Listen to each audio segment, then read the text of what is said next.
Lifetime. That's the Nothing Personal Word of the Day for Friday, February 16th. Good morning. Thank God it's Friday. Lifetime, as in Commissioner Rob Manfred saying, you can only have so much fun in one lifetime, as he announced that he would not be seeking re-election when his current 5-year term expires. We're going to have a new commissioner in Major League Baseball in 2029. Before I get to all the things that he talked about when he met the media in Tampa as part of Grapefruit League Media Day, and he talked about a lot of things that interest us here on Nothing Personal. For the record, I hope that everyone agrees with me. You can't have so much fun in one lifetime.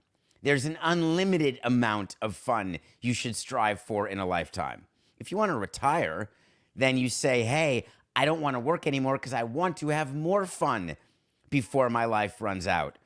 I'm going to be 70 years old. I want to be with my kids and grandkids and wife and travel the world on a 365-day cruise. But he's saying being the commissioner was the most fun he'll have in a lifetime, and there's a limit to that. As a self-described hedonist, I vehemently disagree with the characterization that there is a limit of fun in one's lifetime. So what did he talk about that interested me the most? I'm going to get to the A's, but I want to get to free agency. I want to get to what we've been talking about this week because it's the elephant in the room that media people are trying to figure out what's happening. I'm trying to explain the reason is that teams are making a stand, not collusion. They are individually making a stand against Scott Boras and his players because Scott Boras overplayed his hand with what his players are worth. Chapman, Snell, Bellinger, Montgomery. Too much. He has some downwind free agents as well. There's a lot of unsigned players as we get into spring training. I explained to you what the reason is. And maybe a year ago, and Coca found this video and posted it on at David P. Sampson and on his Twitter at Matthew Coca yesterday.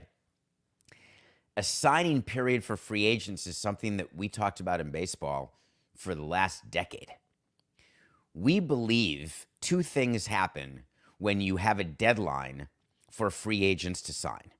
One, there's a lot of excitement around the winter meetings, which revives the winter meetings. Players sign, and then teams get to sell into the offseason with the new players that they have. And two, and more importantly, it has a slightly quashing impact on salaries. We would pretend that wasn't the case when we would approach the union. Say, hey, what do you think about a signing period? I think it'd be really exciting. Don't your guys want to know where they are so they can start finding schools for their kids? Don't you think it'd be great for them to start finding housing and to get comfortable in their new digs? I mean, sometimes the players' union can be less than brilliant. But in this case, they were onto us. Scott Boras said yesterday to Evan Drellick, he said, deadlines are death lines to the player. I think that is obviously an extraordinarily poor taste. This is not life or death, whether a player gets $25 million or $30 million, whether he gets 5 years or 6 years. But that's Scott with his alliterations of idiocy. Deadlines are death lines. It's a death of their right. Because a player goes all that time to earn that right, it's an artificial reason not to get your value. He's right. I'm sorry, everybody who expected me to disagree and criticize Scott Boras' quote. While I don't agree it's a death line, I totally agree it's an artificial reason not to get your value. I totally agree that attaining free agency is the holy grail for a baseball player. Getting 6 years of service time is extraordinarily difficult. The average career, you don't get to arbitration. You take a little sip of coffee, you get the prorated minimum, and then you become a dentist. Or you go into real estate. Or you become a wealth manager. Or you do whatever you do. Very, very few players, and we always view athletes, oh my God, they're so rich. They've got generational wealth. Look at all these guys making $300 million. You're only looking at the top 1%. That's like in the United States saying, hey, the U.S. must be doing great. Look at how much money Leon Black has. Or Bill Gates or Mark Zuckerberg. Why would Mark Zuckerberg go to video and crap on the Apple Vision Pro? Oh, right, that's why. So here's the problem with the signing period. We want it. They won't give it. That's a fine. That's a $1 fine, Coca. The owners want it. The players don't. During a collective bargaining negotiation where Rob Manfred will still be commissioner for one more collective bargaining agreement negotiation, we'll have one more shot of him swinging a golf club during a lockout. No, I'm just kidding, Rob. That was totally fine. Just do it away from the window next time. Please. The next CBA is going to be extraordinarily difficult, and it's coming up soon. We have 3 more seasons and then a negotiation. The negotiations start in earnest 2 years from now. Collecting information from teams is starting now. What are you looking for? What do you need in the next CBA? There is no rest for the weary even after that 100-day lockout. One of the things you will not get in the next CBA is a deadline, a signing period, even though the players and management both agree it'd be better for the sport. And what's going on now is not good. It's not good to have spring training open with all these unsigned players. It's not good that some of the top free agents are not with the team.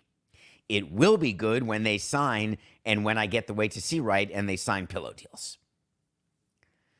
The other thing that Rob mentioned and talked about before we get to Vegas was the Phantom IL, another topic we've covered here, and Rob said something terrific. I've read a couple comments from players that we're following up on.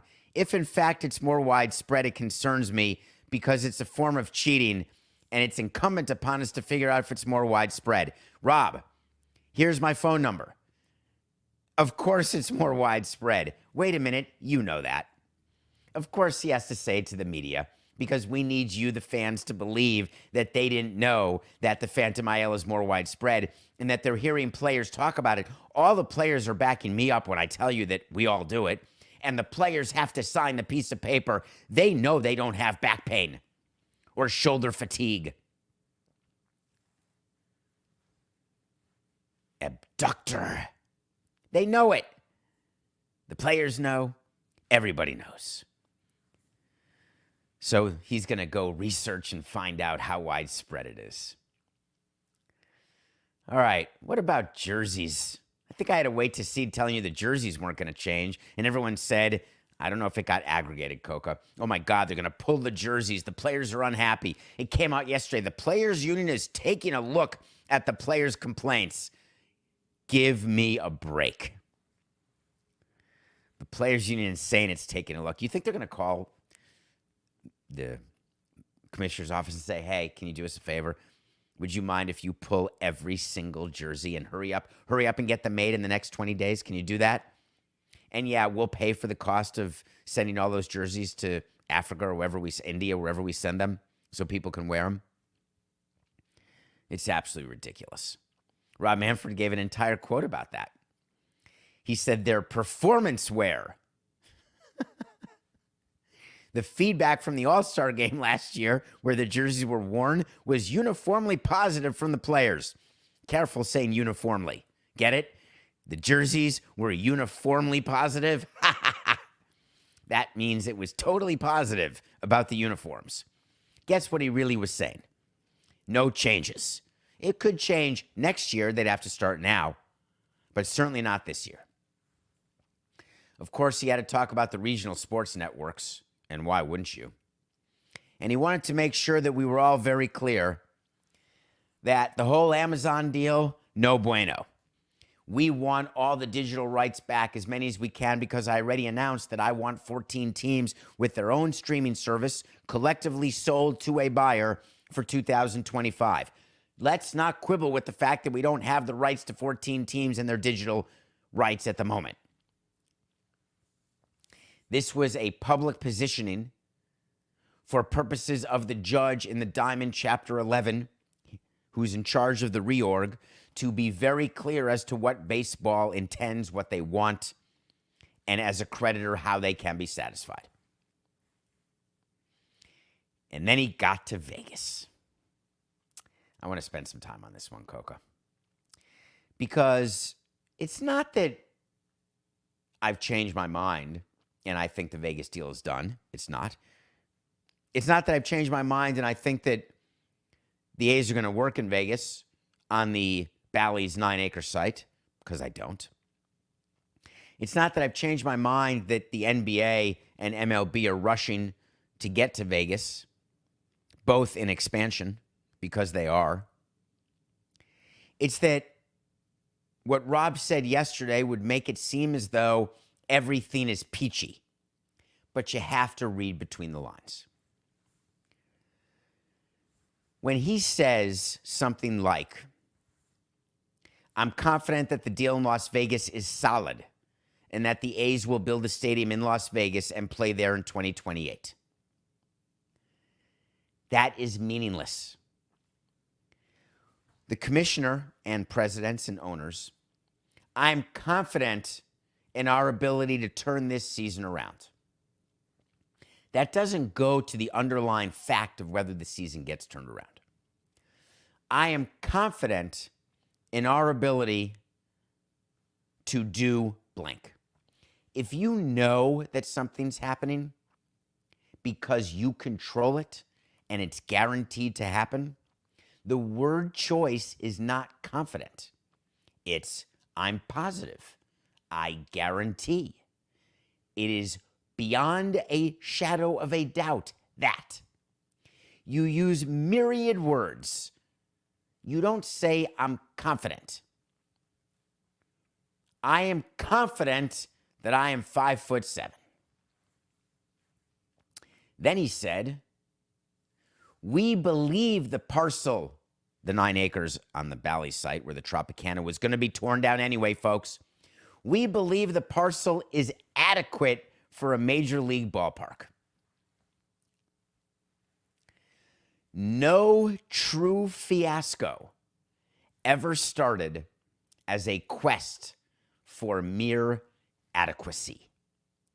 One of my favorite Cameron Crowe lines from a movie called Elizabethtown, which everyone hated, I loved. One of my all-time favorite movies. One of these days, it will come out on the randomizer, and I will watch it again. I've watched it a score time, 20 times. I want to give it to you again. No true fiasco ever started as a quest for mere adequacy. I detest the word adequate. When you are moving a team from a great media market to a team with a tiny media market, when you are moving a team from a great area with lots of wealth to a team that is notoriously, to a city that is notoriously poor, do not be fooled by the lights and the glimmer. Vegas is extraordinarily poor. Sort of like people are fooled by Miami when they show just Miami Beach and all the people dancing at Live, and they don't show the average median income is bupkis in Miami. And you can check those facts. The parcel is adequate. Holy shnikes. You think that's really what baseball wants? When the relocation committee presented the relocation plan, which got a 30-0 vote, do you think the word adequate was used a lot? Or do you think the word I'm confident? We are confident that the parcel's adequate and that the team will match the projections that we don't yet have to show you. But then Commissioner Manfred said something else to those people who are losing a team in Oakland. He said, we do have a major league team in the Bay Area. It's not like there's not an available option. The Giants obviously still play there. I love Rob, and I can't wait to tell stories about how he became commissioner. I have in 3 feet to my right in a drawer a present for Rob that I've been waiting to give him for his retirement, assuming I live that long. It is the actual ballot that I was keeping as people were voting in the owners' meeting, and when he needed to get to 23. And it shows all the ballots and all the votes we had to take when he didn't get to 23, and then when he did get to 23, and then when there was another vote to get him to 30, which was unnecessary except for PR to say he was the unanimously elected as commissioner. You can go back and Google that. It's quite funny. All of the PR is Rob Manfred unanimously elected as commissioner to Major League Baseball. Not true at all. The final vote was actually 23-7. He got by the hair of his chinny chin chin, but guess what? That's all you need to be commissioner is 23 votes. And then John Henry said, hey, let's vote again. I voted against you, but let's vote again so we can tell the people that we really are all standing behind you. Rob wasn't even in the room at the time, and we all agreed. All right, we'll vote again, and all the no's said yes. All right, 30-0. Hey, way to go. Such horse hockey. One of the things that you shouldn't, my point was I love Rob. You know that. However, come on, let's be better. Can you imagine the Mets leave New York? Steve Cohn says, you know what? I'm taking him to the Caribbean or to London. But don't worry, New Yorkers, you've still got the Yankees. Is that what Mets fans? All right, I'll root for the Yankees. No problem. All the A's fans are going to say, fantastic, I love you, Larry Bear. I'm all in, Michael Conforto. Hey, Jorge Soler, you're my main man. It's preposterous.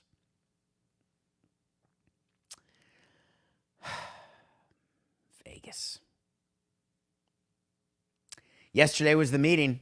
Big meeting. The A's met with the city and the county looking for the extension to their lease. We went through all the things that could happen in that meeting. We told you it's an introduction meeting. Coca, yesterday, I didn't tell you this. At 3 p.m. Eastern time, I did a hit, and I didn't know whether it was live. It was on San Francisco television, KRON 5 or 4. I can't remember what it's called. Hold on. Check in. I just have KRON TV in my calendar. And I gave an interview talking about this meeting, and just like on Nothing Personal the last couple of days, it was very important to see what came out of this meeting. My view is it was very important for the meeting. Hold on one second. This is a major thing I've been waiting for. Wow. Congratulations to my daughter. She just got matched. She is a forensic psychologist, and today is matching day. And when you match, you put all of your choices. And she just got her first choice and will be staying in New York. Excuse me one second. That's so great. I am very happy for her. When you work hard, good things can happen. Okay. I've been waiting and waiting for that. It doesn't make me a better father. That's funny. I'm trying. How about this? I'm making an effort to be better. Okay, where were we? Lifetime. No, we were past that. Jerseys. Phantom IL. David, we're talking about the A's. Thank you. Sorry, Matt. Did we talk about the fact that what was going to come out of that meeting was a first meeting, and what we were looking for is, will there be more meetings? And then is it going to be done through leaks, or will information come out under the name of the sides, both the A's and the city and the county and the mayor? So here we go. We had a very open and frank conversation about all different scenarios and alternatives and options, and nothing was taken off the table. That came from the Alameda County Supervisor. We agreed to continue to meet and make progress, so there will be additional meetings. That is the perfect outcome if you are the county.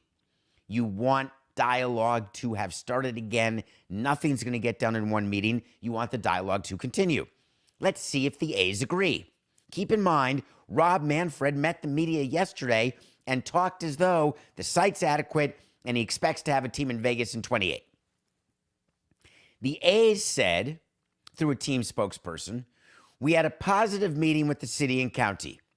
We look forward to further discussions regarding a lease extension at the Coliseum for the interim period before the Vegas ballpark opens. God dang it.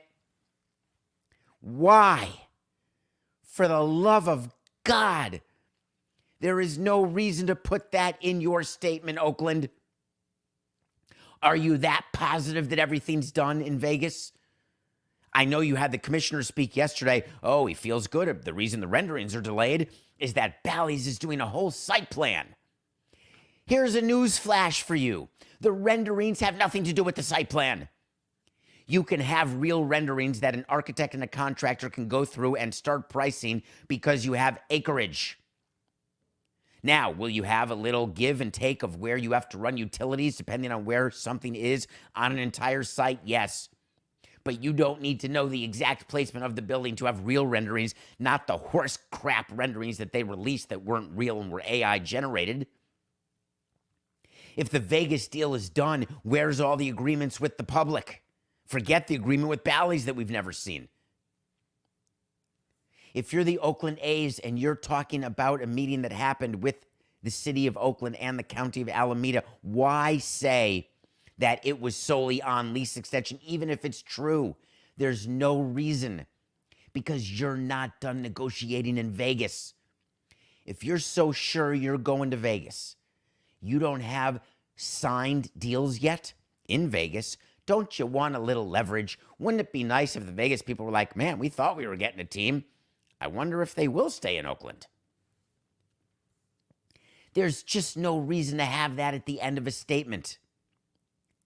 It's a little like, a little F you to the public and to the fans in Oakland. Hey, don't love us. We're only here for an interim period. It's not an interim period. That is a total misnomer. Don't label it as such. You've been in Oakland since you were a dynasty in the 70s. What year did they start in Oakland? Matt, do you have any idea? I should know, but I don't. Is it 1969? Earlier? 50s? I don't have a date. I'm sorry. That's terrible of me. I'm right here in the document in case you have an answer, which would be amazing. Do you really have one? I'm going to keep texting my daughter if you can. I can't read it. There's something weird going on. 1968, I was off by a year. That's awesome. It's not an interim period. You've been there for 55 years. You're trying to stay an extra 3 minimum. That's still 58 years. Not a bad run. I'm just disappointed with how people operate with PR, with statements. You know I am, because it's so easy to be better. You just have to give it thought. So, in conclusion, we know nothing more today after the commissioner spoke, after the statement by the county, and after the statement by the A spokesperson. We know nothing more today than we knew yesterday, which is that a meeting happened, another meeting is going to happen, then another meeting is going to happen, and you don't know what will result from those meetings. There is no solution yet on where the A's will play in 25, 26, 27, and, might I add, 28. Which means there'll be more segments on Nothing Personal about this insanity. Spring training started. Everyone excited in Oakland? Wouldn't it be amazing if the A's didn't lose 175 games this year? All right, when we come back, we're going to review a new movie that I watched with Nico Parker, Laura Linney, and Woody Harrelson. And then we are going to talk about one of the fallouts from the Super Bowl from the 49ers standpoint. We'll be right back.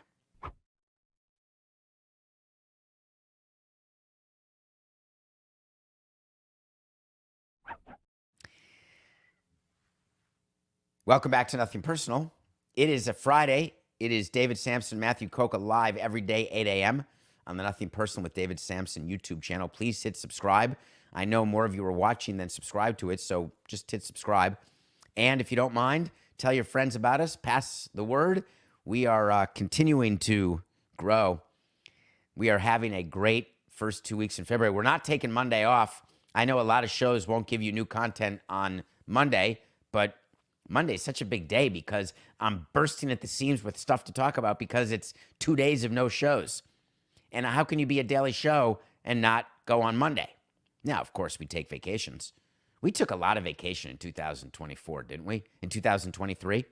I think we took like 10 shows that we didn't do, like 270 shows out of 365 days, 260 shows. Do you know that it was Saturdays and Sundays, 365 minus 104 Saturdays and Sundays is 261. So if we did 261 shows in 2023, that means that we were there for you every single Monday through Friday. And I don't have an answer whether we did. I actually have no idea. I do know that we're 8 shows away from show 1,000, Coca. We've done more than 1,000 because of sit-downs and mailbags, but I'm talking about the way that we do these shows now with word of the day and picks of the day, etc. 1,000. When we were at 50, I brought in 50 cupcakes. We were still at CBS, and I thought it was amazing that we had done 50 shows. Can you imagine doing 50 shows? I never thought that we'd do one, given our audience in the first show was like 2 people. Brought in all these cupcakes. I remember going to buy them on US 1 in Fort Lauderdale at a famous cupcake shop. I walked in, and I was celebrating 50 shows, and we're almost at 1,000. Okay, let's talk about Suncoast. We did 255 shows last year. We took 6 days off? That's horrific. I would like to give you my apologies. That is inexcusable that we did only 255 shows last year. We will do better this year. I watched Suncoast. It's a new movie on Hulu. Who's done better than Woody Harrelson at going from the sort of doofusy bartender on Cheers to the crazy stoner guy to the old wise man? That's great. Age with grace. Nico Parker is Thandie Newton's daughter. It's her doppelganger. It is Thandie Newton in a time machine 25 years ago. Laura Linney from Ozark and all of the fantastic movies she's done, from Love Actually to The Savages. I love Laura Linney. Always have. This is an interesting movie. Suncoast is the name of a hospice on the west coast of Florida. I would like to point out that this is a place where people go to die. That's what a hospice is. The premise of this movie is that Nico Parker and her mother, Laura Linney, have a brother, son, who is dying of cancer, and they put him in hospice in the same place as Terry Schiavo. That's a real person where there was a huge debate about right to die. This movie is not about the debate of right to die, but it certainly is a through theme. It is a movie about a mother and a daughter trying to figure out their relationship. It's a movie about a daughter with no friends trying to get friends and get a support system. It's a movie about a man who lost his wife who's trying to figure out, can life go on? I hate the fact that I think it's creepy that Woody Harrelson struck up a relationship with Nico Parker. It should not be that way. But what I really would like to mention is that when you're watching this, and I do think that you should watch this movie, you should think about your view of right to die. Right to die is when someone is not dead, but they're dying, and you want to make their death happen faster by removing a feeding tube, by doing a Kevorkian. For those of us who don't want to have that debate, there's something called the living will. I've got one of those. Here's a nugget, and my kids know this. Pull the plug. I don't want you to have to visit me every day. I don't want you to have to go through the trouble, the pain. I did say you have to wait like 48 hours because my kids may pull it after 48 seconds. But I jest. 48 minutes. 48 hours wait. Some people are in a vegetative state for a year, for 2 years, for 5 years, for 10 years. There's a whole movie, The Descendants, about this with George Clooney, one of my favorite movies as well. Very important movie. I think everybody should have a living will. You can get it off the internet. It's not expensive. You don't need lawyers. It just gives instruction as to what you want people to do if, God forbid, there's an accident or there's just the end of life death that happens prematurely when you're sick with cancer or whatever you have. It is an unfortunate reality, and what it does is it impacts the living. So I just encourage you to give thought as to where you stand. Certainly, as it relates to other people, protesting and you being angry about what other people are choosing to do, I disagree with that because it violates my only guiding principle. Live and let live. Not literally, meaning it's not your business. Is it impacting your life in any way, whether a feeding tube gets pulled?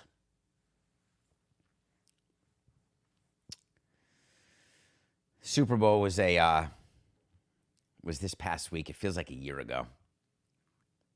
Coco, we were in the New York Post yesterday, a full big article with a picture, an old picture of me. They can't do better than a picture of me from like 6 years ago. I'm not one of those guys who has his ID like with a picture. Have you ever been, are you at work with anyone like this where their work ID is a picture from them 30 years ago? And you're like, dude, that's not you.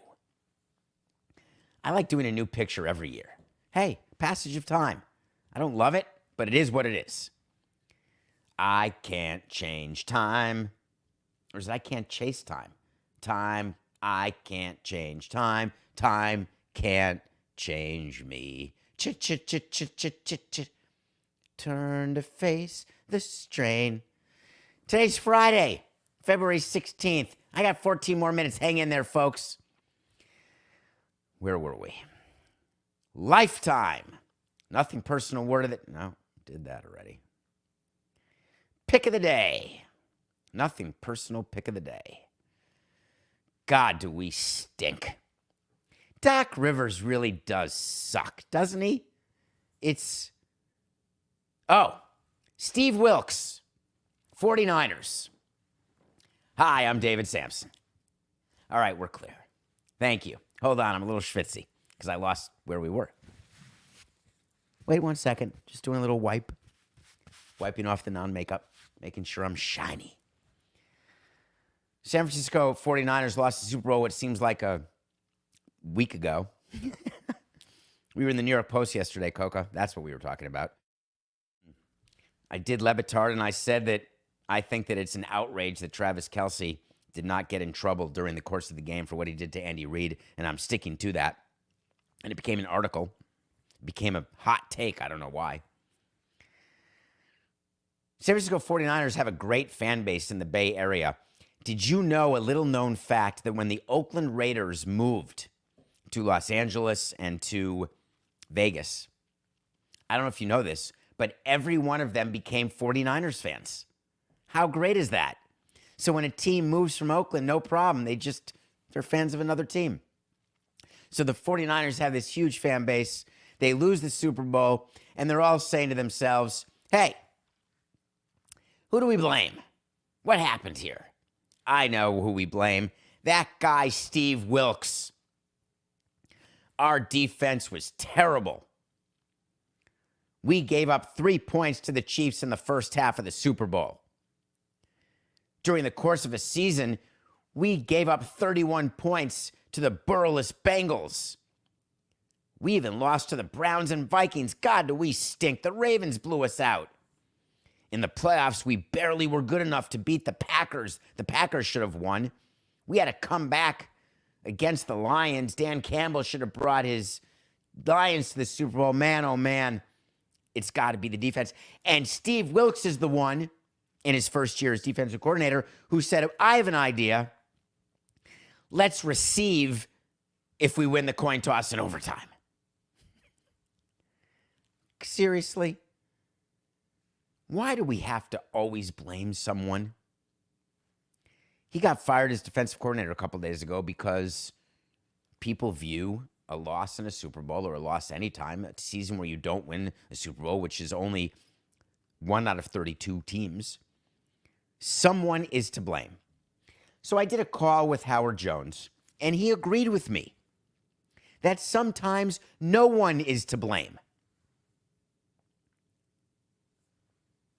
I totally get that during the course of the season, there will be players who are unhappy with the defensive schemes. There are players who are always unhappy with game plans when they lose games. I get that Steve Wilks had to wear it a few times during the season. Remember when they lost to the Vikings and he made a bad defensive call before the half and he came out and said, that's my bad, protecting his coach? I love that. I love picturing Kyle Shanahan in the headset when a defensive play is called and he'd be like, oh, all right, I don't know that I'd call that, but okay, we're good. You're the head coach. Don't tell me that, oh, I give up the offensive play calling. I give up the defensive play calling. Hey, just do it. We'll make the game plan, but during the course of the game, I'm just got the headsets on so I can hear what we're doing because I like to know what I'm looking at before it happens. Horse hockey.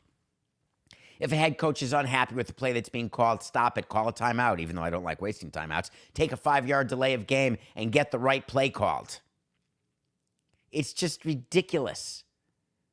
You think managers don't know when there's going to be a hit and run or a bunt or any sort of play is on the wheel play, whatever's happening? Of course they know. If they don't like it, they stop it.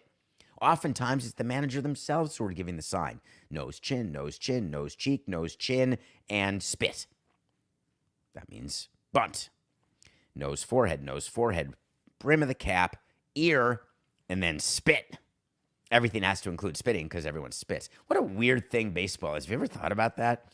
Everyone's spitting in the dugout. If you've never had a chance to go in a dugout after a game, it's absolutely disgusting. The poor people who have to clean it up, they love it. They love their jobs. There's a million people who want to do it, so we pay squat. It's so horrible what we pay to clean the players' jock straps and the dugout. Who would want to do it? So now the Niners have to look for a new defensive coordinator.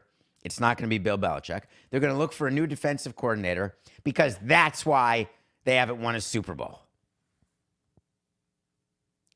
It's absurd. The whole thing's absurd. Nothing personal pick of the day. We had the Bucks last night. Can we talk about the Bucks? I love Milwaukee. You know I do. I wish that I were in Milwaukee right now. I'm sending love to Mitch and his family. Mitch is behind me up there. He ran around the world right there. Mitch Moser, if you're watching. Did 7 marathons in 7 days and 7 continents. One of the smartest, most brilliant people I've ever met. I've been a close friend since 1977. His father passed away. Hans Moser used to take care of me, truly, when I was a child and a young adult. Always a sort of mentor to me. Rest in peace, Hans. The Milwaukee Bucks, however, that's the worst transition segue of all time. The Milwaukee Bucks were favored by 14.5. We got them 11.5 because we did the pick over the Grizzlies on the road. And it turns out that Doc Rivers stinks. And Doc Rivers, hey, who would want this job? I'd fire Doc Rivers right now. The Bucks are 3-7 since he took over. They've lost 5.5 games to the Celtics. The Celtics had a 3-game lead over the Bucks. Remember when I said Milwaukee's 31-13? They have the second best record in the East. What are they doing? What kind of crazy coup just happened? What kind of idiocy were the Bucks doing? Now, I'll grant you, it's early. But man, the early returns are bad. It's not like you want to be coming from behind when the early poll results are bad. But it happens. There are comebacks. The Bucks could still win the title. Lillard and Giannis could end up figuring out how to do a damn pick and roll, although Giannis only likes it at the elbow. It's hard to do pick and roll when a guy won't roll. They used to be 3 games back, 4, 8, 6, 9. They used to be 3 games back of the Celtics. Now they're 8.5. They lost 5.5 games in a 10-game stretch. That's like a Mets level from the 2007 season. That's like a Mets level of collapse. Well, we're in the All-Star break now. Everyone's panicked about content. They're super happy. There's no show Monday. Hey, we got no NBA games to talk about. What are we going to talk about? Oh, don't you worry. Nothing personal. We'll find plenty to talk about. So the All-Star game is happening. Do you know the over-under in the All-Star game is 362 points? Let me just make sure that you do the math properly. That's 181 to 181, plus, just for fun, a half a point. Nothing personal pick of the day. I'm going under. That's just absurd. 190 to 180. Is that really going to be the final score of this All-Star game? Now we're back to the no Elam rules. Not Jason Elam. There's another Elam who named those rules where you've got a target score. It's a regular game. Eloom. Elam. Jason Elam.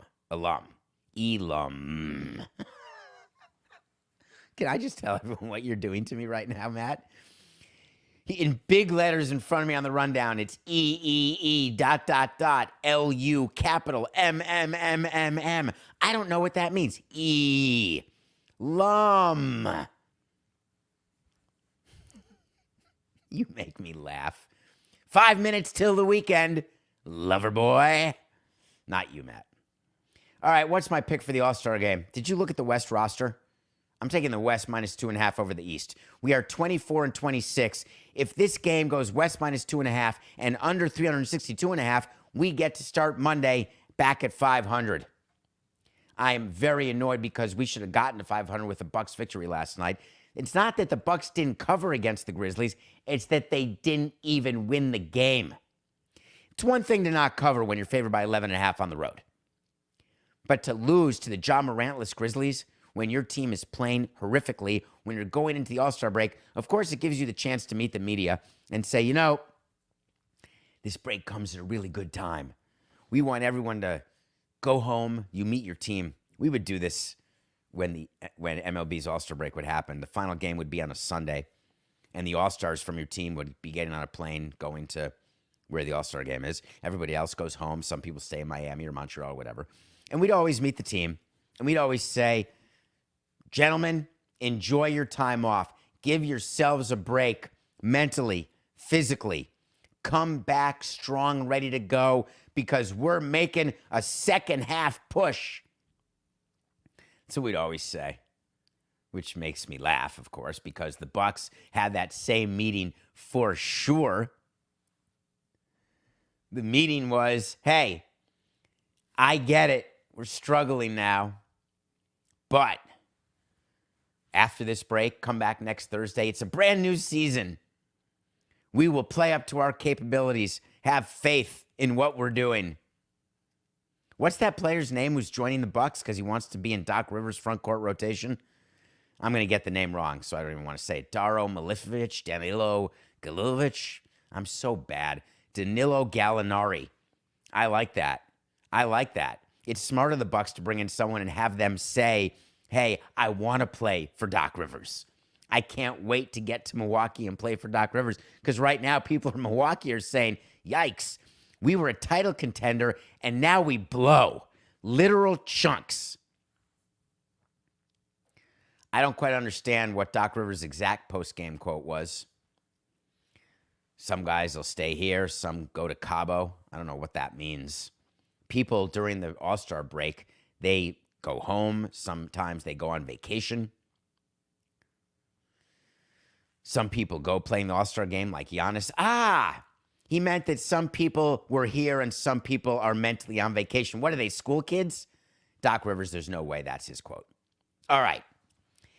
If you're telling me the Bucks lost to the Grizzlies and the coach, who's been there 10 games and 3-7, already called out his players in a post-game press conference by saying we had some guys here and some in Cabo, meaning some guys were mentally checked out like middle schoolers getting ready to go on Christmas break. That's a you problem, Doc. That's a coaching issue. If you've got a team that's already quit on you when you are new and the team is struggling so badly, the owner of the Bucks has to be completely despondent. Maybe he wasn't kidding when he said he wouldn't wish this job on anyone. I wonder if the owner, Jimmy Haslam's like, you know what, I'm just going to get distracted by announcing a new stadium in Cleveland. I'm not going to even think about the fact that I own part of the Bucks. Hey, Mark, what should we do? What do I know? We got to fire Griffin, but let's keep paying him. He was here for 44 games. Let's bring in Doc. He's going to be great. J.J. Redick sent Doc a thank you note. J.J. Redick sent Haslam a thank you note. Hey, Jimmy, thanks for taking him. Hey, Doris, I'm with you. Don't worry, Mike, we'll be fine. We have plenty of reps before the playoffs. I don't know what that was. I'm sorry, folks. I just talked about 4 different things. Coke is going to be furious that I just confused everyone. I was referring to the new booth for ABC for the finals that J.J. Redick replaced Doc Rivers, and J.J. Redick wouldn't have had the job but for Doc leaving.